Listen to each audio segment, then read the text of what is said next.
Science and Technology. Estamos on com mais um Ciência On. Hoje vamos conversar sobre testes de Covid, especificamente sobre um teste de baixo custo desenvolvido aqui na UFABC.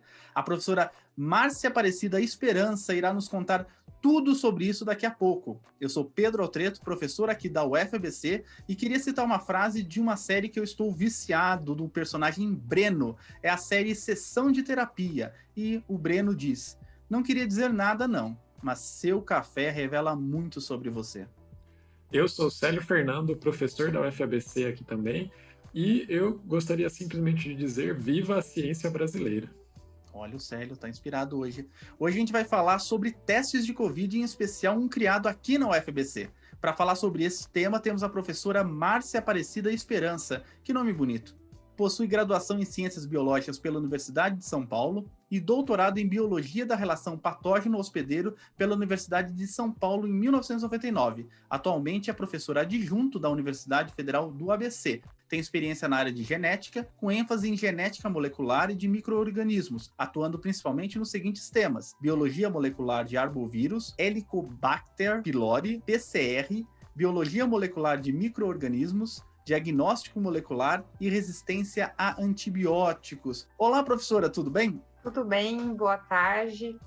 Boa tarde, é um prazer imenso ter a professora aqui com a gente, conversando, falando sobre um tema tão importante que a UFABC está dando a sua contribuição. Mas antes da gente falar especificamente do tema, a gente gosta sempre de conversar um pouquinho sobre a trajetória de vida da professora antes dela entrar na faculdade. Da onde que a professora é? Eu sou de São Paulo mesmo.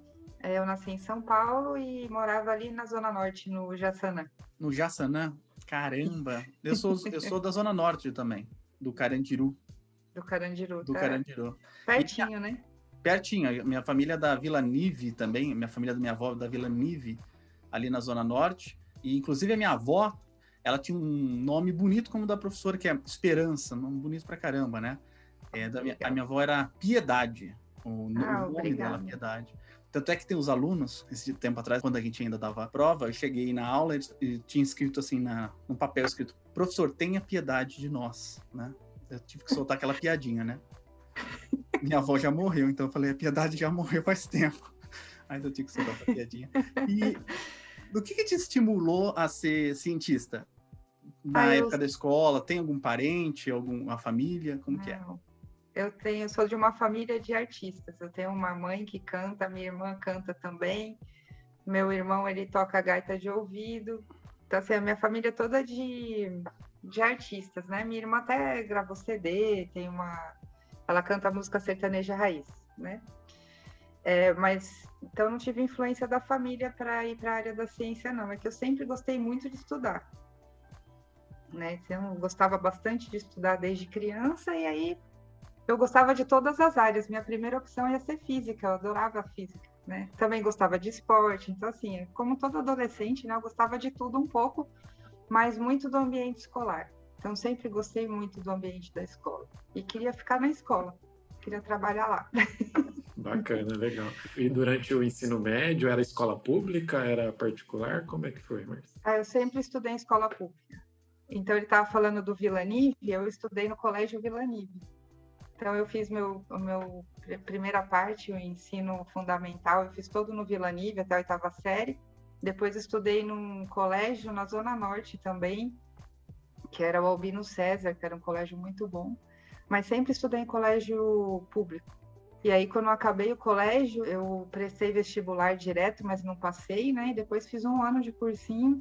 E aí, foi assim, um milagre na época, porque da época que eu sou, assim, sou um pouco antiga, né, experiente já, e assim, nessa época, uma pessoa que estudasse em escola pública, ela não tinha muita oportunidade de passar no vestibular na USP. Eu passei em biologia, né? Eu lembro que na época eu prestei economia na PUC, porque eu trabalhava já, e aí era a faculdade que eles podiam me pagar se eu passasse. Era economia, alguma coisa relacionada à parte de administração. E aí, na USP, eu prestei o que eu queria continuar na escola, né? Era uma coisa assim, eu sempre gostei de estudar, eu falei assim, física é difícil, mas em biologia eu vou ter todas as disciplinas, vou ter física, vou ter matemática, eu pensava assim da biologia, né? É verdade. E aí eu prestei biologia, e aí eu passei na USP, eu lembro que foi uma festa na minha casa, porque acho que eu fui a primeira da família toda a passar numa universidade pública, né? E hoje você vive na Zona Norte? Não, hoje eu vivo em São Bernardo, eu adoro São Bernardo. Ah, né? E a família tem alguma banda, algum canal no YouTube, alguma coisa para divulgar? A minha irmã, ela tem uma dupla sertaneja, que é Simone Esperança e Thaís Piscinini. Elas sempre têm programa de TV na Cultura, não tem CD gravado há pouco tempo, mas tem um CD já de uns 3, 4 anos atrás. Então, Com música própria? É música própria. E a minha irmã, ela é fonoaudióloga hoje, então ela trabalha mais como fonoaudióloga do que como musicista, né? Legal. Você gosta da música? Eu gosto muito de música. Eu sou mais do samba do que do sertanejo, mas eu gosto muito. Tá bom, pedi pra colocar um pouquinho da música da irmã da professora aqui, pra gente escutar também. Ah, que legal. Eu mando para vocês. Legal, bacana. Muito bom conhecer, professora, a sua história. Então, 1, 2, 3, testando, tá tudo pronto. Vamos falar então sobre os testes de Covid logo após a nossa vinheta. Science and technology.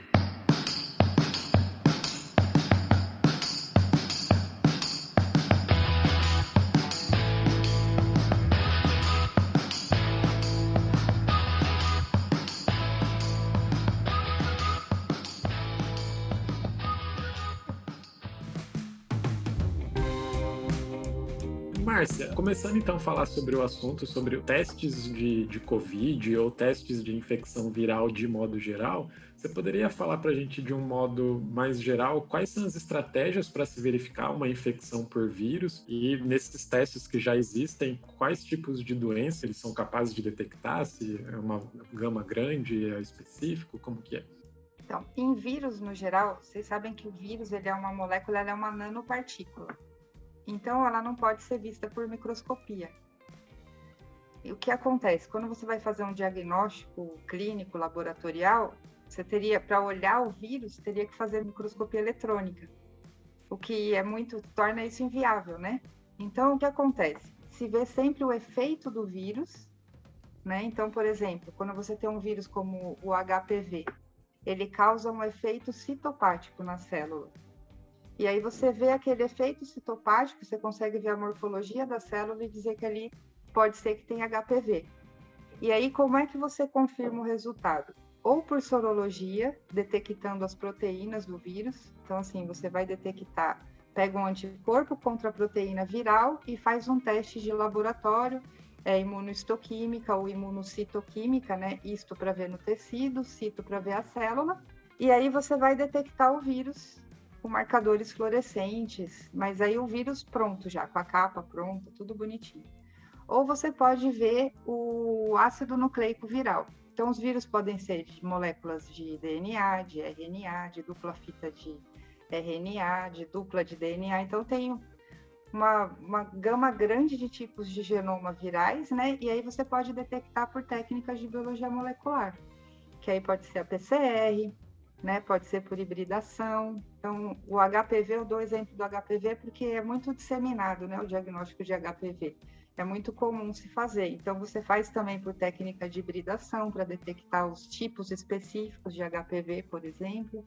E aí, a técnica de PCR, ela veio primeiro convencional, né? Que você amplificava e você tinha que fazer um gel para poder ver o fragmento de PCR amplificado. Então, era uma técnica demorava mais no laboratório, e hoje em dia você detecta o ácido nucleico do vírus por PCR em tempo real, com marcadores fluorescentes. E é essa técnica que mais se usa, inclusive, para o coronavírus, né, para o SARS-CoV-2. E aí uma coisa importante é que você precisa sempre da sequência do vírus. Então você tem que ter conhecimento de qual é a sequência do vírus para você desenvolver o método de diagnóstico para detectar o ácido nucleico. E nesse ponto a gente tem que agradecer muito aos pesquisadores e médicos da China quando divulgaram a sequência do vírus muito rapidamente. Eles conseguiram identificar o vírus, conseguiram a sequência do genoma completo e só depois disso que a gente conseguiu fazer a detecção dele por PCR em tempo real, que é o método padrão ouro hoje. PCR, ele vê especificamente o vírus, né? Ele vê especificamente o genoma do vírus, Certo, né? O genoma. E certo. quando o vírus tem um genoma de RNA, certo? Que seria... porque o genoma ele pode ser DNA, que é igual ao DNA humano, que guarda informação genética, ou RNA, que no nosso caso, em humanos, a gente não tem genoma de RNA, a gente tem RNA mensageiro para produção de proteína, RNA ribossômico para produção de ribossomo, então isso dentro da biologia celular. E aí o que você tem que fazer nesse caso é transformar o RNA em DNA. Por quê? Porque a enzima que você usa para amplificar esse genoma viral, ela só reconhece a molécula de DNA, é uma polimerase, né? Uma polimerase que reconhece o DNA como fita molde. Então, no caso do vírus, no caso do SARS, você também tem que transformar o RNA em DNA primeiro. Por isso que ele chama RT-PCR, que é transcrição reversa. Então, transcreve o RNA em DNA e depois o PCR, que é uma reação em cadeia de uma enzima chamada DNA polimerase. Nossa, bacana. Eu, por exemplo, nunca fiz teste de, por exemplo, de gripe, nunca pediram um teste. O único teste, ó, eu acho, que eu fiz de vírus na vida, que eu sempre faço, é o ELISA, que é o ELISA, que é pro HIV, né? É do mesmo jeito que funciona ou é bem diferente do PCR? Então, o ELISA é aquela técnica que você pode detectar o próprio vírus, a proteína do vírus, usando anticorpo. Ou você detecta anticorpo contra o vírus. O ELISA, você faz esses dois tipos de teste. Então, quando você detecta o vírus, você diz que é um teste de antígeno. Não é quando direto, então. Quando você usa um anticorpo, você fala assim, eu vou detectar o antígeno. Então, você vai detectar o vírus, é um teste direto. Aí, quando você fala, eu vou detectar a sorologia, vou ver se a pessoa tem a sorologia positiva. O que ela está detectando? Anticorpo contra as proteínas do vírus. E aí, você vai ter de dois tipos. Geralmente, você tem o IgM, que é o anticorpo à imunoglobulina M, ou a imunoglobulina G. A M, a que ocorre logo que a pessoa inicia o processo infeccioso. É o primeiro tipo de imunoglobulina que aparece. Então, quando você vê IgM, é sinal que a pessoa está com uma infecção recente. E o IgG é o IgM, que a gente fala que sofre uma soroconversão para IgG, que é a molécula de anticorpo que vai ficar de memória.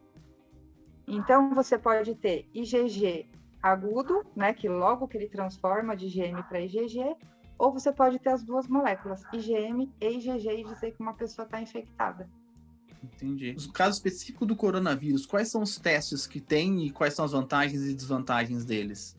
Então, na farmácia está sendo muito comum as pessoas falarem assim, fui na farmácia e fiz um teste de antígeno da saliva. Então, o que eles fazem nesse teste? Eles coletam a saliva da pessoa e detectam a proteína do vírus na saliva, utilizando anticorpo numa reação rápida, como se fosse um ELISA, mas feito no papel. A gente chama de imunocromatografia, né? Um outro teste também muito utilizado agora, que é recente, é o teste de LAMP. Eu não sei se vocês já escutaram falar, todo mundo diz, eu fiz um LAMP na farmácia, né? O que é o LAMP? É uma amplificação genômica, como se fosse uma PCR, né? Só que feita com uma enzima diferente, que ela amplifica o genoma sem precisar aquecer, esfriar a amostra. Então, ela faz isso em tempo real, né? Então, você tem a detecção do genoma do vírus pela técnica de LAMP, né? Isso também está sendo feito nas farmácias. Tanto o teste de antígeno quanto o teste de LAMP, eles têm baixa sensibilidade. Então, você tem que ter muito vírus para você detectar por essas duas metodologias. A outra metodologia seria o ELISA, para detecção de anticorpo. E aí, a gente viu que no começo da pandemia, eles utilizavam o ELISA contra IgA, na própria saliva ou no sangue, e IgM, para ver se a pessoa estava infectada, né? E aí, eles viram que tem muito baixa sensibilidade, baixa especificidade também. Mas ainda hoje é utilizado o teste de ELISA, seja para IgA, IgM ou IgG, para investigar se a pessoa já teve a infecção pelo coronavírus. E aí, qual é o padrão ouro mais utilizado, o melhor teste? É o teste de RT-PCR, feito a partir do SUAB, que seria a secreção nasofaríngea, tanto do nariz quanto da garganta, né? E o que a gente está fazendo na UFABC é fazendo o RT-PCR, esse que é o padrão ouro, com marcadores descritos na Organização Mundial da Saúde, só que a partir da saliva. Ah, bacana. Márcia, você falou bastante que existem os testes para ver se a pessoa está com Covid ou se ela já teve Covid, mas a gente ouve bastante o pessoal, agora que já iniciou a vacinação, né? Às vezes a gente ouve o pessoal falando, um teste para checar, verificar se a pessoa se vacinou e se ela produziu anticorpo. Existe realmente esse teste? Ele é confiável? É até das pessoas desconfiadas, né? Tem muita gente que é meio desconfiada. Será que ele aplicou a vacina em mim mesmo? Não sei o quê. A pessoa vai lá e faz um teste. Vale a pena ou é Aí a confiável? pessoa tem que tomar muito cuidado com a vacina que ela tomou e com o teste que ela vai fazer. Então a gente tem testes sorológicos, eu acho que eu não falei sobre esse, o teste rápido sorológico, que você faz aquele teste rápido que fura o dedo, né? E você vai lá e vê se tem IgM ou IgG na farmácia. Então, esse teste, geralmente, ele é baseado na proteína do núcleo capsídeo do vírus, que é a proteína que enrola o RNA dele. Então, lá tem a proteína do núcleo capsídeo, e aí você vê anticorpo nosso produzido contra a proteína do núcleo capsídeo, né? Aí a pessoa vai tomar uma vacina. Então, ela toma uma vacina, por exemplo, a AstraZeneca ou a Pfizer, né? Todas menos a Coronavac. Ela toma qualquer uma dessas vacinas, ela vai ter anticorpo contra qual proteína? Contra a spike, que é a proteína da espícula do vírus. Então, se ela for na farmácia fazer o teste rápido, tem que dar negativo. Porque se der positivo é porque ela teve uma infecção pelo vírus, né? Aí, assim, e onde ela vai checar se ela tem anticorpo da vacina, né? Ela vai checar por ELISA, num método específico que tem que usar a proteína spike como antígeno. Então, a pessoa tem que saber disso e o laboratório também. Então, assim, você tem que saber qual vacina tomou. A Coronavac, ela vai dar positivo tanto no teste rápido, porque ela é o vírus inteiro, né? Então, a Coronavac, se a pessoa respondeu contra todas as proteínas do vírus, ela vai dar positivo em todos. Entendi, mas pode acontecer da pessoa ter tomado a vacina e o teste dá negativo, né? Ela pode não ter produzido anticorpo suficiente, ter só resposta celular. Então, isso vai depender muito de cada indivíduo, né? E outra coisa, no caso da Coronavac, não tenho anticorpo contra a proteína do núcleo capsídeo, mas desenvolveu anticorpo contra a spike, desenvolveu anticorpo contra a proteína de membrana, né? Então, assim, você pode desenvolver anticorpo contra outras proteínas, ter resposta celular e ter uma resposta da imunidade inata também, né? A imunidade inata também ela pode ser estimulada e tem vários estudos agora que mostram que a vacina auxilia nessa indução da resposta inata associada com a específica. Entendi. Ou seja, né, na verdade, assim, é uma dúvida, às vezes um receio que as pessoas têm, mas que, na verdade, todas essas vacinas, elas foram produzidas e foram testadas a eficiência, né? Então, não, o correto mais seria, digamos, a pessoa, assim, acreditar e confiar, né, que essa vacina vai estar produzindo a imunidade. É caso, lógico, como a professora Márcia falou, cada caso é um caso, mas também, se você está com dúvida ainda como é que funcionam as vacinas, talvez até para entender um pouquinho mais, a gente tem outros episódios que falam sobre o funcionamento dessas vacinas e como que se dá a eficiência delas para vocês checarem também. Science and Technology. Até porque a gente vai falar disso agora, que a gente vai começar a falar sobre o desenvolvimento dos testes aqui na UFABC. Não é barato, né, fazer esses testes na farmácia. Pelo menos a última vez que eu fui ver, estavam R$150 aqui para fazer um teste, né? No mínimo, né? Professora, mas para a gente falar especificamente dos testes que a professora desenvolveu, eu queria que a professora falasse dos bastidores. Como que está a UFABC organizada? Como que está o grupo da professora organizada para o desenvolvimento desse tipo de produto? A UFABC, ela foi, assim, foi quem financiou tudo do nosso projeto, né? Quando a UFABC lançou aquelas chamadas sobre Covid, eu comecei escrevendo um projeto para fazer busca ativa de vírus de pessoas infectadas em São Bernardo. A intenção era bloquear a infecção, era encontrar pessoas infectadas, identificar o vírus na família ou nos contatos e bloquear a infecção. Esse era o nosso projeto, né? E a gente utilizar os métodos disponíveis que existiam na época. A gente conseguiu a verba para fazer o projeto, e quando a gente foi fazer o projeto, estava no pico da pandemia. E a gente não tinha auxílio nenhum para as pessoas coletarem o material para a gente poder fazer o teste. A gente tinha o dinheiro para fazer o teste e não tinha quem coletasse, porque estava toda a equipe de saúde voltada para parar a pandemia, né? Estava no meio daquela loucura toda. E é o que a gente percebeu, a coleta do suave nasal e orofaríngeo, ela é uma coleta que depende de profissional da saúde, ela é muito desconfortável para as pessoas. Em criança é terrível, imagina uma criança receber aquele suave enorme no nariz, né? A pessoa pode espirrar, pode vomitar durante o processo e contaminar quem está coletando. Então é uma fonte muito grande de contaminação.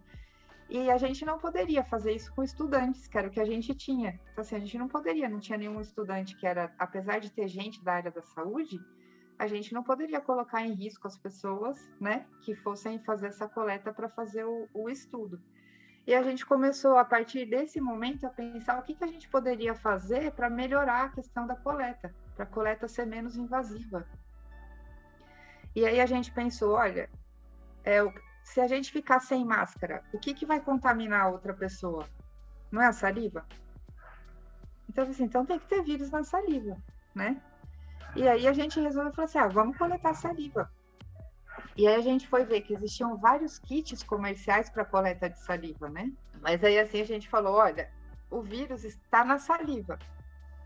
Se o vírus está na saliva, por que a gente não pode, né, detectar o vírus na saliva? A saliva seria muito mais fácil de coletar. E aí a gente foi ver se existiam kits para coleta de saliva. Aí era pior que coletar o suave, porque a pessoa tinha que cuspir no tubo 5 ml de saliva. E a gente falou assim, gente, isso vai contaminar o planeta, né? Você vai ter 5 ml de saliva de um monte de gente, aquilo tubo todo sujo. E aí é onde veio a ideia de juntar o suave com a saliva. O suave, a ponta do suave, ele não tem um algodão?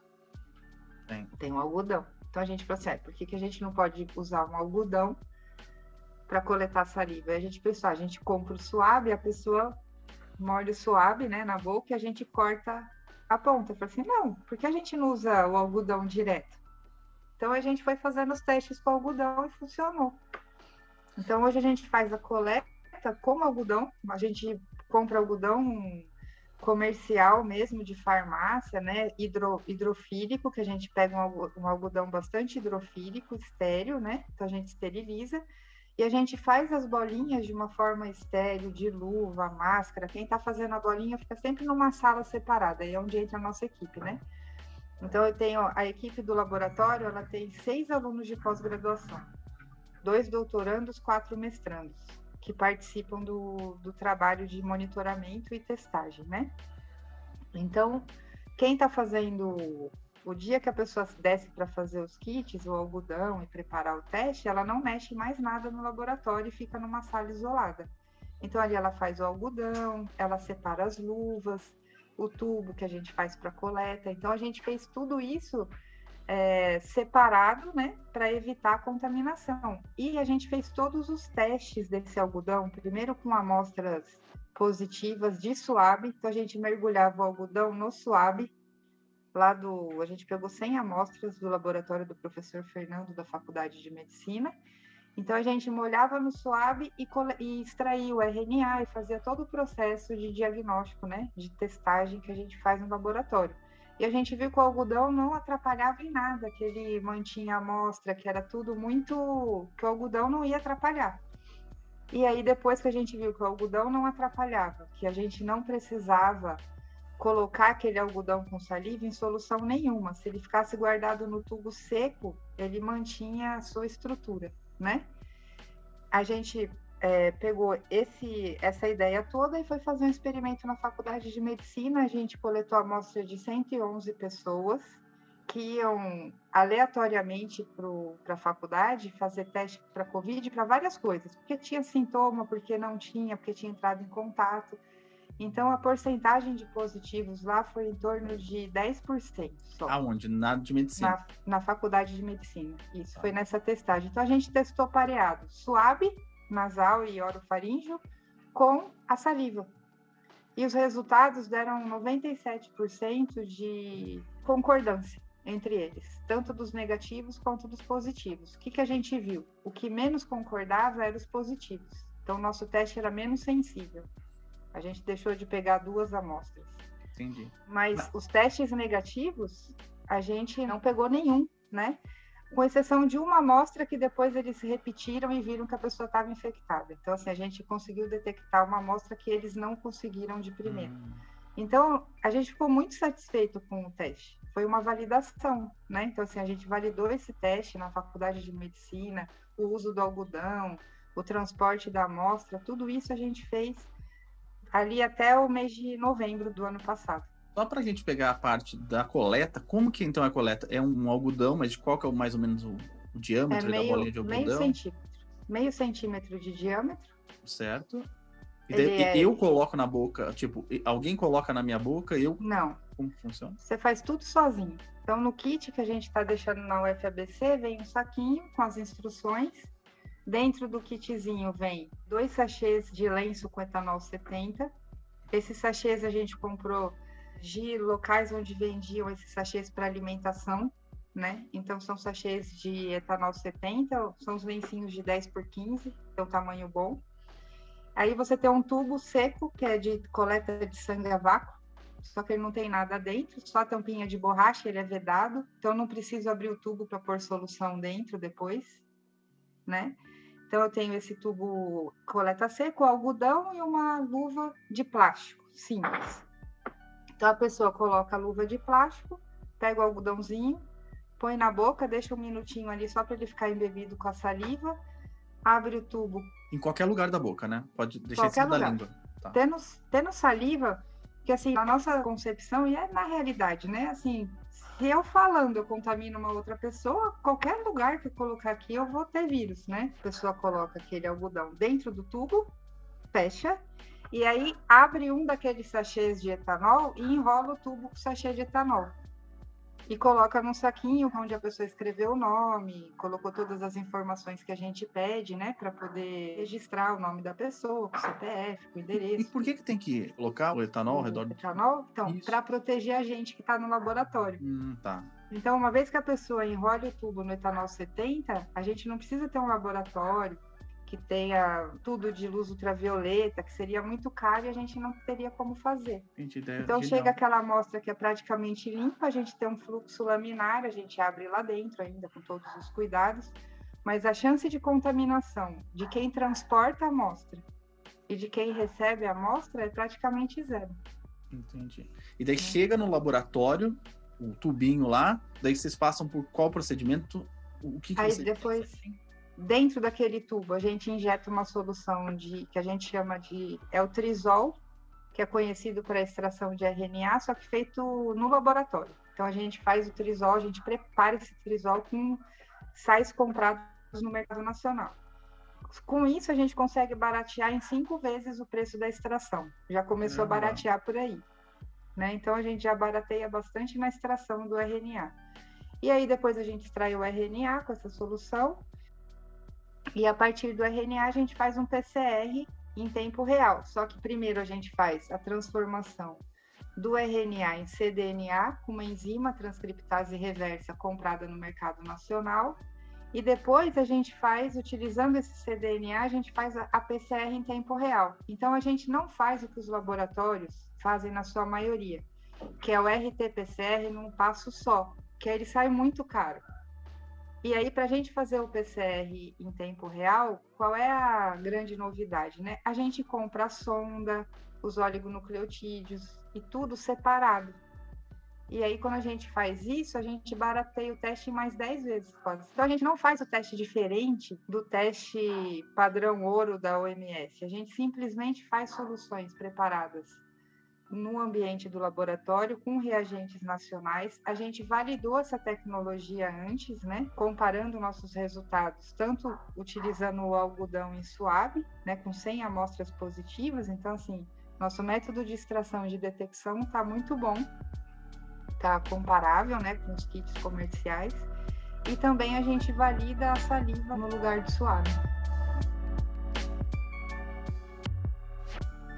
Science and Technology. Só porque o pessoal não conhece, eu também não, que é fazer o PCR em tempo real. É uma máquina que você coloca lá a solução e ela vai...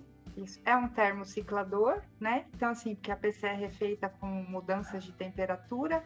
Então, quando você aquece a amostra, os ácidos nucleicos se separam, aí você diminui a temperatura, aí ligam-se os iniciadores e começa uma reação de amplificação por polimerase. Né? No caso da PCR em tempo real, por que é em tempo real? Porque você usa marcadores fluorescentes. Então, em cada ciclo que vai fazendo de aquecer a temperatura para separar as fitas e de fazer a síntese no ciclo seguinte, você já capta a fluorescência dos positivos. Então, aí, como é que é captada essa fluorescência? Você usa um marcador interno. Quando tem amplificação, aquele marcador fica fluorescente. Quando não tem, ele não fica. Então, você sabe exatamente em qual passo, que eles chamam de CT, que vem nos testes, quando a gente faz, né, no resultado, ele faz o ciclo de amplificação. Então, por exemplo, se ele está em torno de 20 até 38, é válido. Se ele está acima disso, tem muito pouca carga viral ou é um resultado falso positivo. Então, tudo isso a gente organiza no laboratório. E ele é em tempo real porque você lê a fluorescência. Então, assim, a cada ciclo você lê a fluorescência. Até ele atingir uma fluorescência X que você consegue dizer que aquilo é positivo. Esse teste é 20% do valor do teste normal com suave. É 20%. Na realidade, o teste é muito similar ao do suave, só muda a saliva no lugar do suave, certo? E a diferença é que a gente faz tudo separado. Eu faço a reação de transcrição reversa com uma enzima nacional, né, que é uma transcriptase comprada numa empresa nacional mesmo. E depois eu faço o PCR em tempo real com reagentes comprados também no mercado nacional. Então, enquanto eu pago R$8.000 num kit para 1.000 amostras, certo, né, eu vou gastar muito menos, mas muito menos para fazer 10.000 amostras. Porque eu comprei tudo separado. E Márcia, em questão de tempo, só para você ter uma ideia, quanto tempo leva a partir do momento que você já tem a amostra coletada no algodão para ter o resultado daquilo? É um teste que é rápido? Ele é demorado? Como que é? Ele é rápido. É que a gente tem recebido a amostra tarde, né? Até a gente tirar do saquinho, colocar tudo, vai ali umas 3 horas, né? Então, sim, são 3 horas para você extrair o RNA. E a reação de PCR em tempo real, se eu estiver fazendo constantemente sem precisar parar para nada, é mais 3 horas. Então, em 6 horas eu consigo dar o resultado. Né? Só que nesse tempo, a gente recebe muita amostra, né? Então, aquilo acaba... A gente deu o prazo de 72 horas, que é um prazo bom para a gente. Mas os positivos que a gente encontrou nessas 2 primeiras semanas, a gente conseguiu dar entre 24 e 48 horas. E a UFABC consegue processar quantos testes, mais ou menos? Vocês estão conseguindo processar quantos testes, mais ou menos? A gente chegou a 500 amostras por semana. Olha só. Tem alguma patente nesse processo? Está sendo contatado alguma indústria para tentar escalonar isso? Como que tá? Pedro, não tem. E assim, a gente já andou divulgando o teste, né, em alguns... Mas assim, não tem... Porque tudo que a gente usa é comprado no mercado nacional. A gente vai publicar, a gente já enviou para a revista. O nosso interesse maior é que esse teste fosse replicado. E ele pode ser replicado parcialmente. Por exemplo, saliva. A coleta de saliva, se você faz para criança, né, eu testei meu sobrinho, certo? Que a gente não tem projeto para isso. Então, eu tive 3 sobrinhos que tiveram coronavírus, um de 4 anos, um de 7 e uma sobrinha de 12. Né? Eu consegui acompanhar os vírus deles por 10 dias. Eles ficaram 10 dias infectados. E se fosse fazer o teste do suave, eles iam fazer uma vez só e muitas vezes a amostra não fica boa. Né? Então, assim, a nossa intenção é que esse teste possa ser utilizado para outras finalidades que você queira testar, crianças, que você queira testar em escola, em ambiente de trabalho, porque ele é muito bom para você fazer essa pesquisa de assintomático. É uma ideia simples, mas genial, né? De usar um pedacinho de algodão, né? Seguro, né? A criança ela pode chegar a engolir, né? Mas se ela engolir, né? É algodão. Um um algodão, né? E nesse momento, esse teste está sendo feito só ali na UFABC, né? Mas você acredita que ele possa vir a ser utilizado pela comunidade de modo geral, ainda já nessa pandemia? O que você tem de expectativa? Sério, eu não sei, assim, na UFABC a gente está na segunda semana. Eu Uhum. estou muito feliz pelos resultados que a gente teve, porque, assim, só quando está na prática que você vai saber como funciona. Sim. Então, assim, principalmente agora nessa última semana, a gente pegou 5 amostras positivas. Tá Das vendo? 5, 3 pessoas tiveram sintomas. Olha. Uma teve contato com outra pessoa infectada, não tinha sintoma nenhum. E o outro era um senhor que já tinha tido coronavírus. Então, ele também estava com o vírus, mas não tinha sintoma. Entendi. Então, assim, nenhum dos resultados foi uma coisa que eu falasse assim, nossa, isso não existe, entendeu? Todos eles são resultados muito consistentes. Então, Legal. eu gostaria muito que isso fosse replicado. Por quê? Porque ele dá a oportunidade de outros laboratórios, não só os laboratórios que têm uma infraestrutura maior, né? Laboratórios que nem o nosso, que tem uma infraestrutura de laboratório de pesquisa, mas que pode ter a capacidade, tendo uma máquina de PCR em tempo real, ele tem a capacidade de fazer a testagem local. O que a gente imaginou no começo foi assim, olha, eu tenho uma escola, uma universidade que não tem curso de medicina. A gente pode fazer testagem interna, porque o sistema de saúde local não dá conta. Se tiver um laboratório como o nosso, daria. Entendi, bacana. Quanto que custa mais ou menos cada teste? Eu fiz as contas, assim, o preço de custo, sem contar a mão de obra, dá R$20. R$20. E a ideia de colocar o paninho com álcool ao redor do tubo é genial, né? É uma ideia de um cuidado, não sei quem teve. Fui eu mesmo, que eu sou medrosa. A ideia é genial, Você mesmo já pega, em vez de chegar lá o tubinho, vocês desinfetarem o tubinho, já pede pra pessoa que coletou, ela mesma já desinfetar, né? Ela enrola, a hora que chega no laboratório, a gente abre o saquinho, tá aquele tubo com a saliva dentro, num tubo vedado, que eu ponho a solução por fora. Sim. Eu injeto com agulha, né? Então, se eu não tiver um fluxo laminar muito bom, sei lá, eu ainda consigo trabalhar, sabe? É isso que a gente gostou muito de fazer, né? E o fato de dar certo anima muito. Sem dúvida. E, Márcia, você acredita que esse teste possa ser adaptável para outras doenças virais que envolvam ali o sistema nasofaríngeo, sei lá, como... Para qualquer amostra. Sabe o que a gente pensou? Até a amostra de fezes e urina, você pode dar o kit para a pessoa, ela molhar. A gente viu que você pode ter pinça, a gente autoclavou. Que a gente ia coletar fezes e urina também. Porque dentro do projeto de monitoramento tem o pessoal do esgoto, né? Sim. Que vai fazer a análise de esgoto. Então a gente queria comparar a presença do vírus nas fezes, na urina e relacionar com o esgoto. Então qual era a nossa ideia no teste? É você mandar um potinho com o algodão e uma pinça. Pinça sai 50 centavos, que é autoclavável. Então você autoclava a pinça, a pessoa pega o algodão, molha na secreção que for e coloca no tubo. Entendi. A gente pensou em tudo isso, assim, por assim, uma vontade de fazer tudo, né? Mas não dá tempo. Você vê que é só um jeito de você coletar, né? Que é só muda completamente. Porque tem muita gente, inclusive eu vi até uma médica falando na Globo News, por exemplo, ela falou assim que ela tinha uma criancinha pequenininha, por exemplo, de 1, 2 aninhos. Ela falava assim que tinha mãe que não queria colocar o cotonetão, para falar a linguagem mais popular, no nariz da criança. Fala assim, tem muita mãe que opta por não testar a criança por causa do trauma, né, que a criança vai ficar com aquele negócio, né? Você pode pegar pelas fezes, né? E aí a pessoa fala assim, mas se eu usar as fezes, aí vai ter muito inibidor de PCR. Mas com a técnica que a gente faz, que é com o trisol, que é a técnica mais antiga de extração de RNA que tem, você tira todos os contaminantes. A gente utilizou essa técnica de extração de RNA com esse trisol caseiro ou com trisol comercial, que é o mesmo, né? Um a gente faz, sai mais barato. Quando você compra, sai mais caro. Que nem solução de laboratório, né, Sério? Você vai lá, compra a solução pronta, sai 10 vezes o preço da solução que você prepara. É a mesma coisa, né? Sim. Então, o que acontece?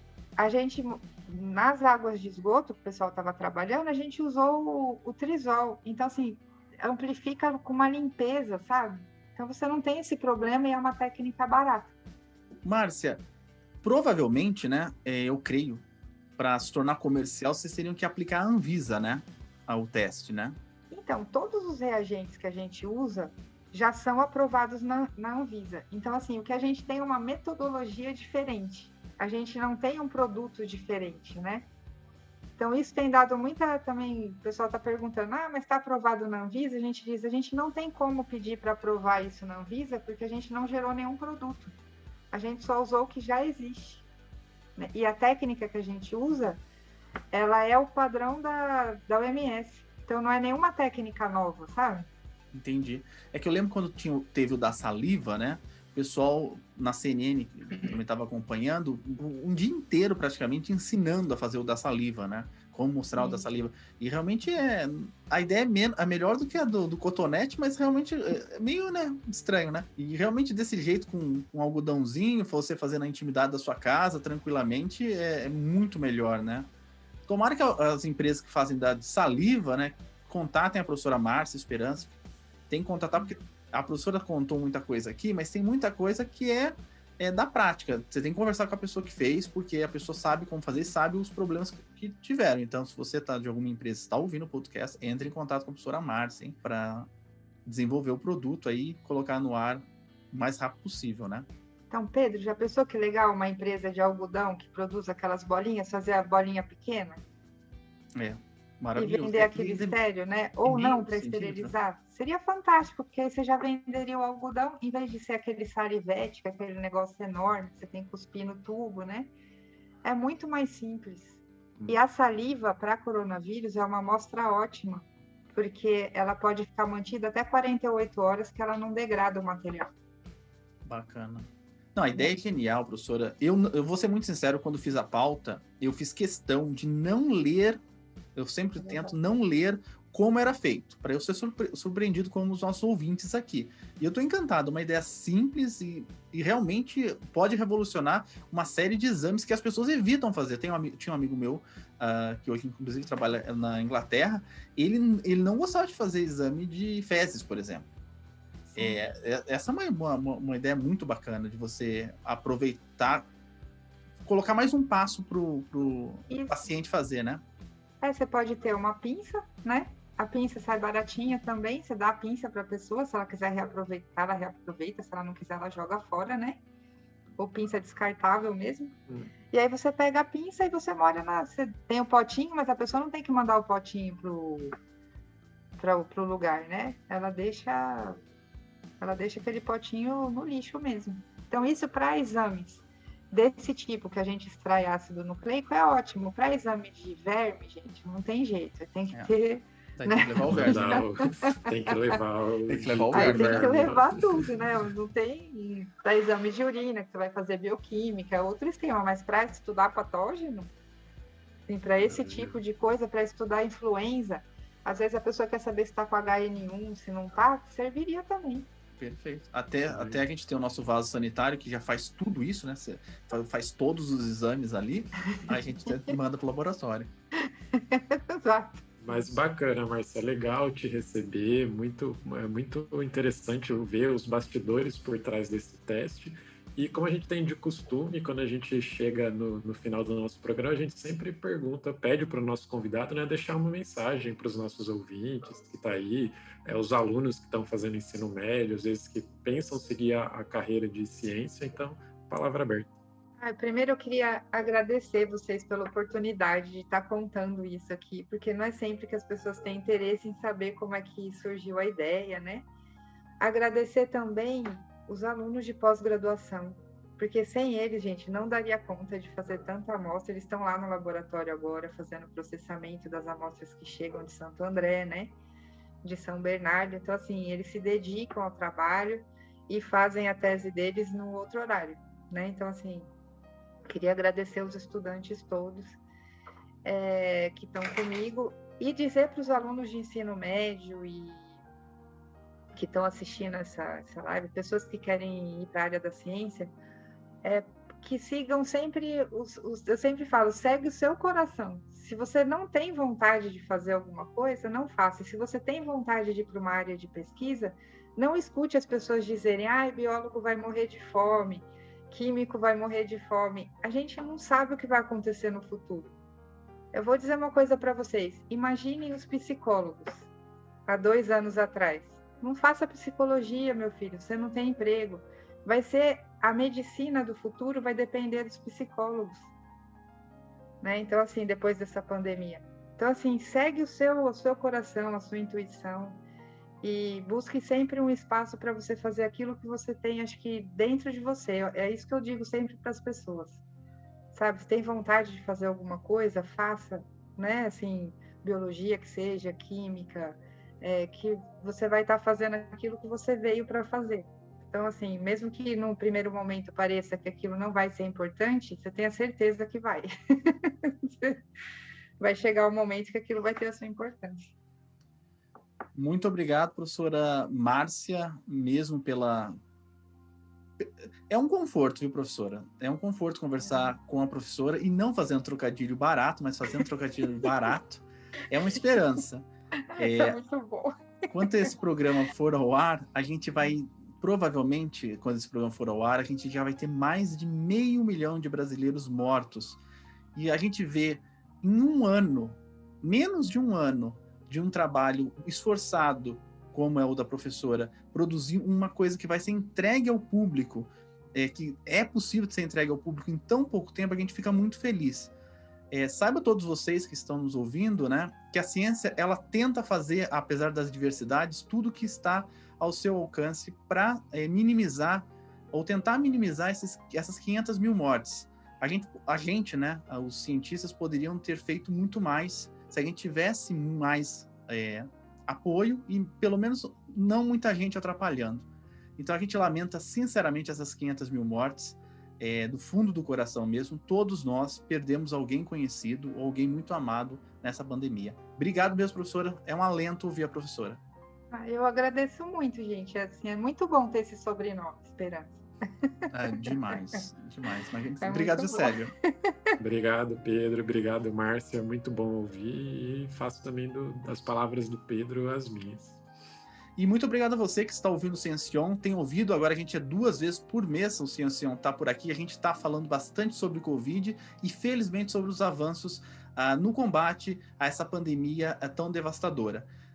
Obrigado a todo mundo. Não esquece de nos seguir o Ciencion no YouTube, no Facebook, no Instagram e também a gente está no TikTok. Até mais. Tchau.